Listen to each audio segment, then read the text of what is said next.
Hey there, I'm Denial, and we talk about how to talk about future plans in English. Have you ever felt that little moment of panic when someone asks you about your future? So, what are your plans?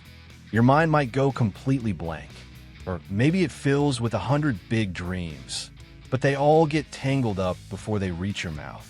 You end up saying something like, travel maybe, get a better job, and then you quickly hope they ask you about the weather instead. I know that feeling so well. Talking about the future can be scary.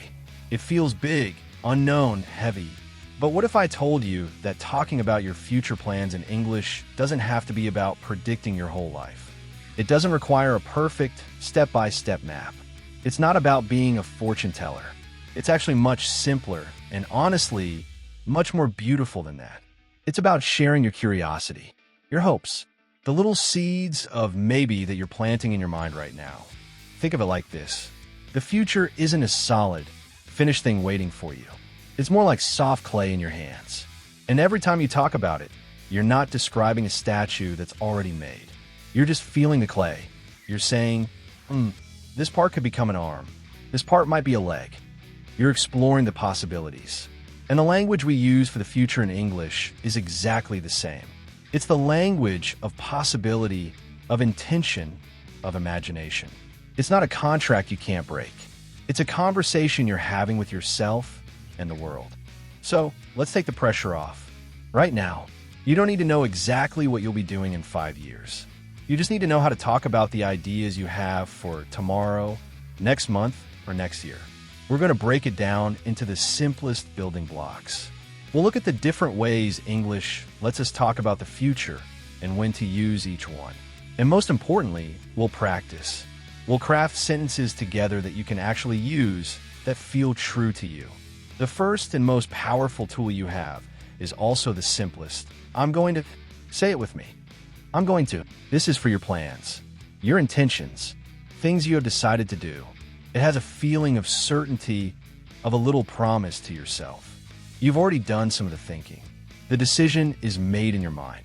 For example, I'm going to visit my family next weekend. You've checked your calendar. You've probably thought about transport. It's a plan. Or, I'm going to start going to the gym. You've made the decision. You intend to follow through. It's stronger than just a dream. It's a forward-moving statement. But life isn't all decided, is it? Sometimes you're not sure. Sometimes it's just an idea, a spark. That's where our next beautiful tool comes in. I think I'll, or I might, or I'm thinking of. This is the language of maybe. It's soft, it's open, it's exploratory. It's perfect for when you're still considering, when you're weighing options. I think I'll have the soup for lunch. You haven't ordered yet, but you're leaning that way. I might see a film tonight. It's a possibility. You're free, you're considering it. I'm thinking of learning to play the guitar. It's an idea floating in your mind. It's a seed you're watering with your attention. See the difference? I'm going to learn guitar. Sounds like you've bought the guitar. I'm thinking of learning guitar means you're browsing online for lessons, dreaming about it. Both are perfect. Both are true. You just choose the words that match your level of certainty. Now, what about the things you've already arranged? The meetings, the appointments, the fixed points in your calendar? For that, we use the present continuous tense, but for the future. It sounds funny, but it works. I'm meeting, I'm starting, I'm flying. We use this for solid, scheduled future events. I'm meeting my friend Sarah for coffee on Tuesday. It's in the diary. It's fixed. I'm starting my new English course next month. It's official, you're enrolled. I'm flying to Madrid in October. You have the tickets. This form is all about an organized, agreed-upon future. But let's go deeper, because our future plans aren't just a list of appointments. They're connected to our feelings, our hopes, our fears. That's where the real, rich conversation lives. So let's blend the language of the future with the language of feeling we explored before. Let me show you what I mean. Let's create a dialogue. You are Daniel. You're having a relaxed, honest conversation with a good friend. There's no one else here, just you, thinking out loud, sharing what's on your mind about what comes next. We'll walk through it slowly, feeling each part. Okay, Daniel, let's imagine your friend asks you that big question. So, Daniel, what's next for you? First, take a breath. You don't have to have a whole answer. Start with what is clear, what is close. You might say, well, in the short term, I have a few solid plans. I'm finishing my current project at work next Friday, which I'm really looking forward to. It's been intense. Do you see what you did? You started with something concrete, near, I am finishing. That's the scheduled future. And you added a feeling, I'm really looking forward to it. You connected the plan to an emotion. That's how conversations come alive. Then you can move to your intentions, the things you've decided.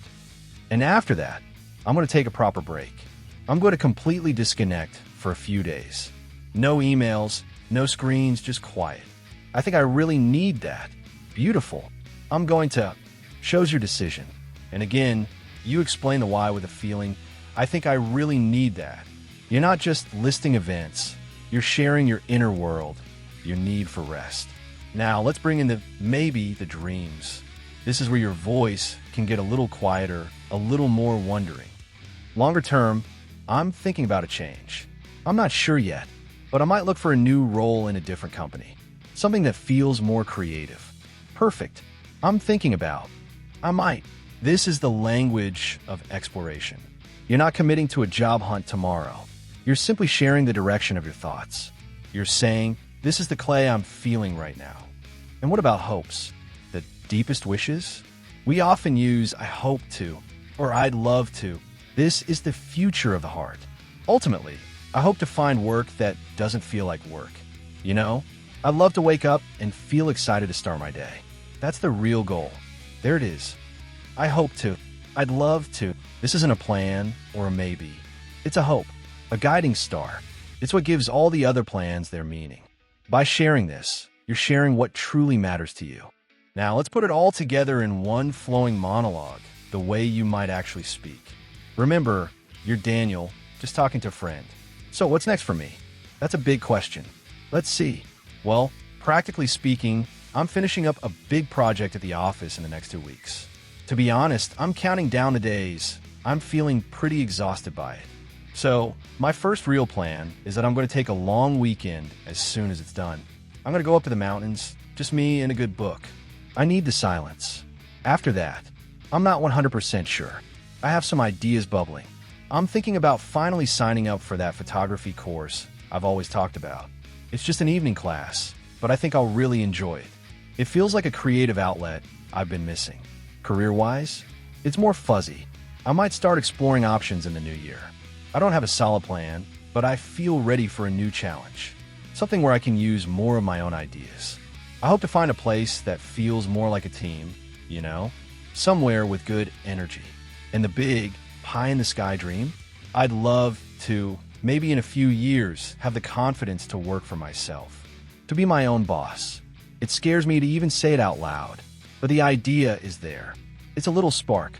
For now, I'm just going to focus on that photography course and see how it feels to learn something just for me. One step at a time, right? That is a real answer. It's not a corporate mission statement. It's a human being sharing his present moment thoughts about his future. It uses all the tools. The fixed plan, the intention, the possibility, and the hope. And it's woven through with feelings. Exhaustion, need, excitement, fear, curiosity. This is the blend. The future isn't separate from your emotional world. Your plans are driven by what you want to feel, peace, challenge, creativity, freedom. So when you speak about the future, you are always, in some way, speaking about your heart's desires in disguise. There's a wonderful idea from the modern thinker James Clear, who talks about habits. He says we don't rise to the level of our goals, we fall to the level of our systems. When you say, I'm going to take a photography course, you are building a tiny system. You are creating a structure for a future version of yourself to step into. The language itself is the first brick in that system. By saying it out loud, you make it more real, not just to others, but to you. So practice this, not as a rigid grammar exercise, but as a form of self-discovery. Sit down with a cup of tea and ask yourself Daniel's questions. What am I definitely doing soon? What do I intend to do? What am I just thinking about? What do I secretly hope for? Answer yourself out loud in simple English. Start small. Tomorrow, I'm going to make myself a nice breakfast. This weekend, I think I'll call my sister. Next year, I might try to save a little more money. One day, I'd love to see the northern lights. Each sentence is a practice. Each one builds the muscle of talking about what comes next. And as you build that muscle, something beautiful happens. The future feels less like a scary, blank space and more like a garden you are slowly planting. You don't control the sun or the rain, but you can choose the seeds. And every time you say, I'm going to, or I hope to, you are dropping a seed into the soil of your own life. You are not predicting. You are participating. You are having a gentle, ongoing conversation with time itself, saying, here is what I wish for. Here is what I intend. Let's see what grows. Okay, bye.